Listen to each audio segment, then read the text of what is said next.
নমস্কার সকলকে, পূজাস ডেলি ব্লগে আপনাদের সকলকে স্বাগত। আজকে আমি শেয়ার করছি কলকাতা থেকে বালি যাওয়ার আমাদের জার্নিটা। পাশে থাকুন এবং পুরো ভিডিওটা শেষ অবধি দেখতে থাকুন। আজকে আমরা বালির উদ্দেশ্যে রওনা দিচ্ছি কলকাতা থেকে। হাই, তো আমাদের রাত্রির 12:40 ফ্লাইট। আমরা এখনই রেডি হয়ে পড়েছি, এখন বাজে 6টা। আমরা বেরোবো এবং এরপরে কী কী হচ্ছে সেটা আমি আপনাদের দেখাবো।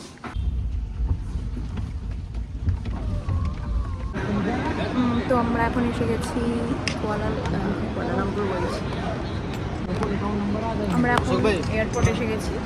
আমাদের এখনও চেক ইন হয়নি।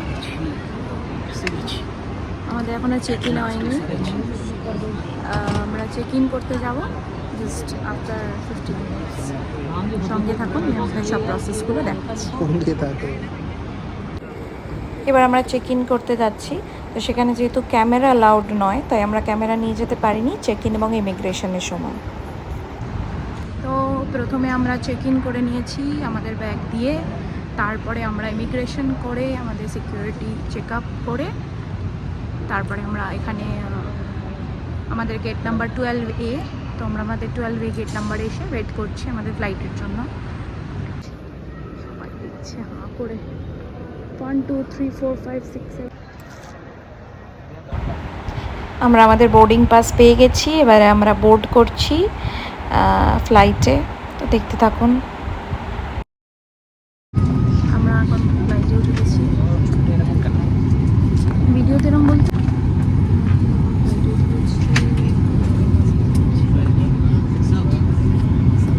আমাদের খিদেও পেয়ে গেছে। আমরা ভাবছি কখন আমাদের খেতে দেবে। এবার আমাদের খেতে দিয়ে দিয়েছে। আমাদের মালয়েশিয়া এয়ারলাইন্স ছিল, তো খাবার দাবার আমাদের বেশ ভালোই লেগেছে।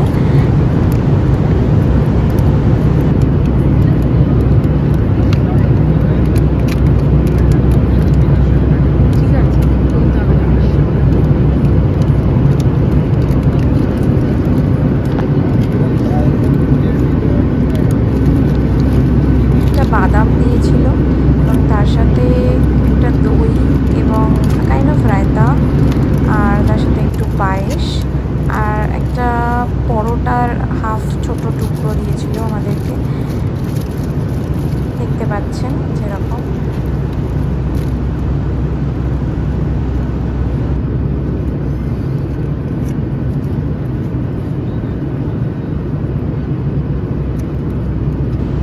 তার সাথে ভাত, চিকেন আর ডাল ছিল। তার সাথে ছিল একটা কাইন্ড অফ রায়তা আর একটু পায়েস। ড্রিঙ্কসের মধ্যে অনেক কিছুই ছিল আমাদের, টি, কফি অ্যান্ড জুসেস। আর কেউ কোনো হার্ড ড্রিঙ্কস নিতে চাইলে সেটাও নিতে পারত।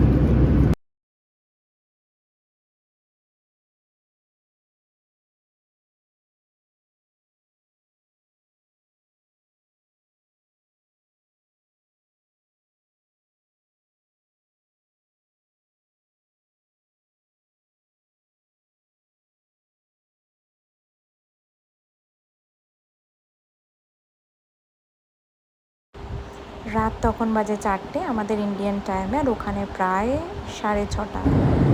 আমাদের ফ্লাইট ল্যান্ডিং টাইম এসে গেছে। জাস্ট আমরা এসে গেছি। এবার আমরা নামবো।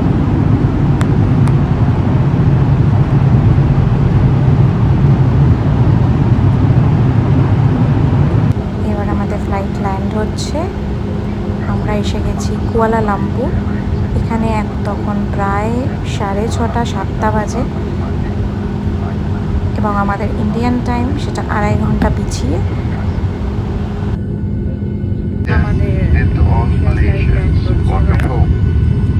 Please remain seated with your seatbelt compartment and remember to take all your belongings with you. You may now use your portable electronic devices with cellular network. আমরা land করে গেছি কুয়ালালামপুরে। আমাদের লেওভার আছে 1.5 ঘন্টার, কিন্তু আমাদের ফ্লাইটটা লেট করার জন্য আমরা তাড়াতাড়ি করে বোর্ড করার জন্য আমাদের বোর্ডিংয়ের জায়গায় চলে যাচ্ছিলাম। সিকিউরিটি চেক আপের পরে আমাদের বোর্ড করতে পারবো। তো আমাদের লেট করার জন্য আমরা তাড়াতাড়ি দৌড়চ্ছি এখন সিকিউরিটির জন্য, তারপরে আমরা বোর্ড করতে পারবো।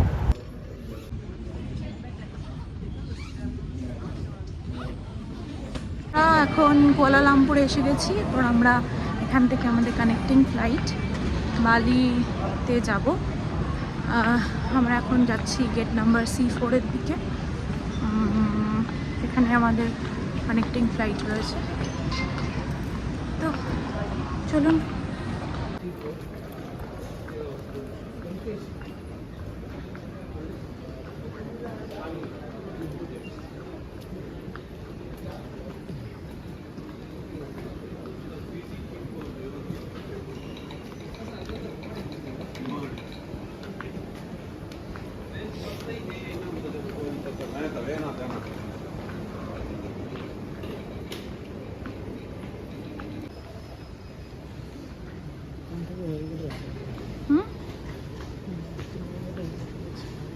একদম ওখানে চলে যাই, ওই তো C4 দেখা যাচ্ছে একদম লাস্ট।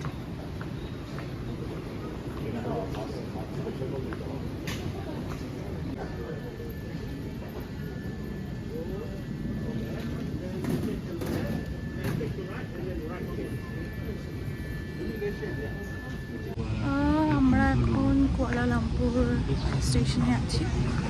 এরপর আমরা এখান থেকে ডেনপাসর বালি যাব। আমাদের গেট নাম্বার C4 পেয়ে গেছি, এখানে ওয়েট করছি আর তাই বোর্ডিং।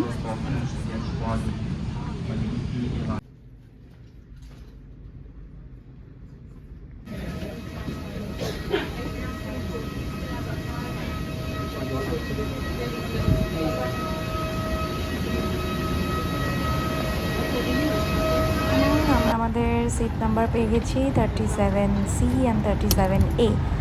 উইন্ডো সিট পেয়ে গেছি আমাদের। সামনে রাম টিভি ছিল, আমরা বেশ টিভি দেখতে দেখতে আমাদের গন্তব্যস্থলে পৌঁছে যাব।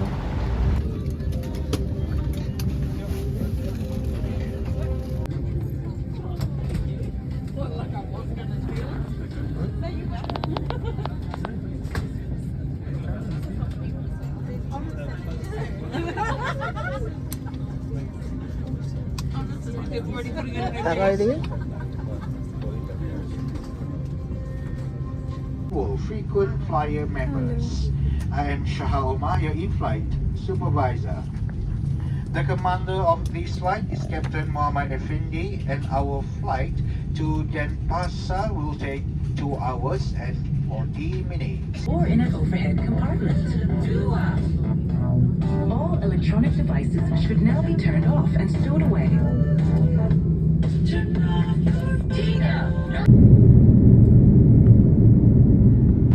কি সুন্দরই না লাগছে উপর থেকে দেখতে। Keselamatan di dalam penerbangan ini merupakan আমাদের ব্রেকফাস্ট এসে গেছে সকালবেলা।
গেছি আমাদের স্বপ্নের শহর বালিতে।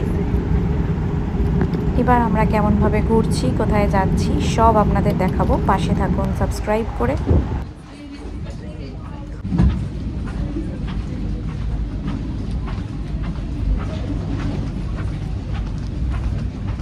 আমরা এখন দেনপাসার বালি এয়ারপোর্টে চলে এসেছি।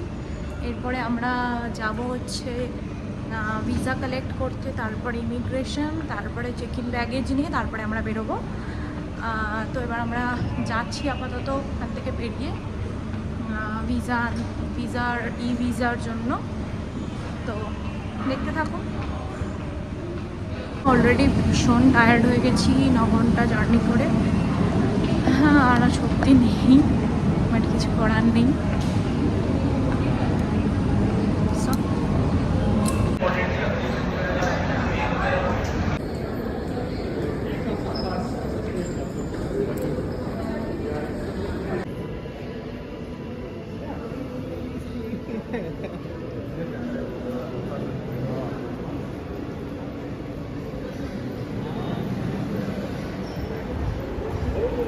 এবারে আমরা ই ভিসার জন্য লাইন দিচ্ছি। দেখতে পাচ্ছেন কত বড় লাইন।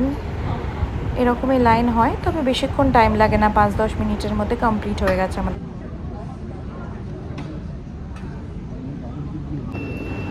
এরপর আমরা আমাদের ব্যাগেজ কালেক্ট করে নিলাম। সেটাতেও বেশি টাইম লাগেনি, 10 মিনিট মতো লেগেছে ব্যাগেজ কালেক্ট করতে। পুরো প্রসেসটাতেই 30 to 40 মিনিটস মতো টাইম লেগেছে। তারপরে আমাদের কাস্টম ডিক্লারেশন করতে হবে, যেটা আমরা আগে থেকে বাড়ি থেকে করে নিয়ে গেছিলাম। আমি রেকমেন্ড করব আপনারাও বাড়ি থেকে করে নিয়ে যান। যদি লিংক লাগে তাহলে আমাকে কমেন্ট করুন, আমি নিচে লিংক প্রোভাইড করে দেব। আর বাকি আমরা কেমনভাবে ঘুরছি, কোথায় কোথায় থেকেছি, কত টাকা খরচ হয়েছে, সেগুলো জানতে হলে আমাদেরকে সাবস্ক্রাইব করে রাখুন এবং আমরা পরে আরও ভিডিও দেব। তার সাথে জুড়ে থাকুন এবং দেখতে থাকুন। ধন্যবাদ। স্ক্যান করো।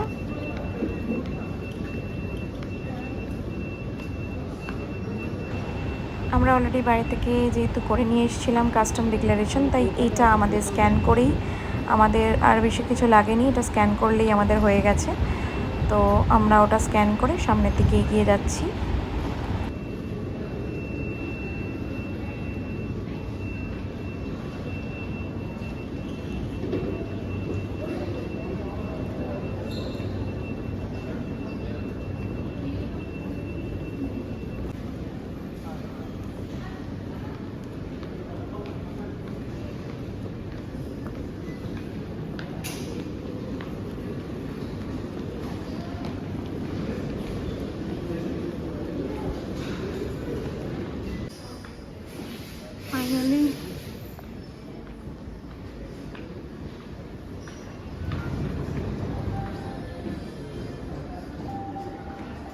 ফাইনালি আমরা পৌঁছে গেছি বালি। এরপরে আমাদের কিছু টাকা এক্সচেঞ্জ করতে হবে এবং গ্র্যাবও বুক করতে হবে আমাদের হোটেলে যাওয়ার জন্য। না না,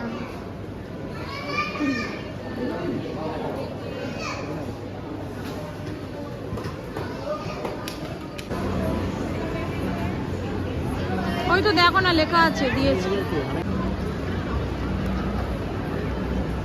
আমরা এসে গেছি বালি এয়ারপোর্টে। আমাদের কিছু করার ছিল না, তাই আমরা এখান থেকেই কিছু টাকা এক্সচেঞ্জ করিয়েছি। কিন্তু আমি সাজেস্ট করবো এখান থেকে না করাতে, বাইরে আরও ভালো রেট পাওয়া যায়। তো আমাদের যেহেতু গাড়ি বুক করতে হতো, তো আমাদের কিছু আইডিয়া লাগতো, তাই আমরা ডলার থেকে আইডিয়ার করেছি, আমরা বাইরে থেকে ডলার এনেছিলাম। হ্যাঁ, এবার আমরা এখান থেকে গ্র্যাব ধরে আমরা আমাদের হোটেল লিলি কটেজ সেখানে যাব।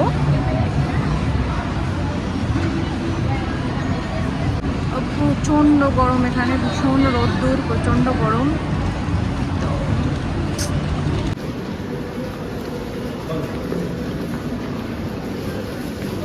তাও ঠিকই আছে, ওটা অনেকটা কম পড়েছে, 270। ফাইনালি এসে গেছি এবং গ্র্যাব নিয়ে যাচ্ছি উবুতে আমাদের হোটেল লিলি কটেজে। বাইরে এরকম ওয়েদার, ভীষণ গরম, আমাদের কলকাতার মতন কাইন্ড অফ গরম, কলকাতার থেকেও বেশি গরম হয়। ভীষণ আমি রেকমেন্ড করব অবশ্যই বাইরে থেকে ডলার নিয়ে আসুন এবং এখানে এয়ারপোর্টে কখনোই ভাঙাবেন না, খুবই কম রেট দেয়। যাই হোক, আমরা অলমোস্ট হোটেলে পৌঁছে গেছি। পরের ভিডিওতে আমরা আমাদের পুরো হোটেলের ডিটেলস শেয়ার করব। Thank you.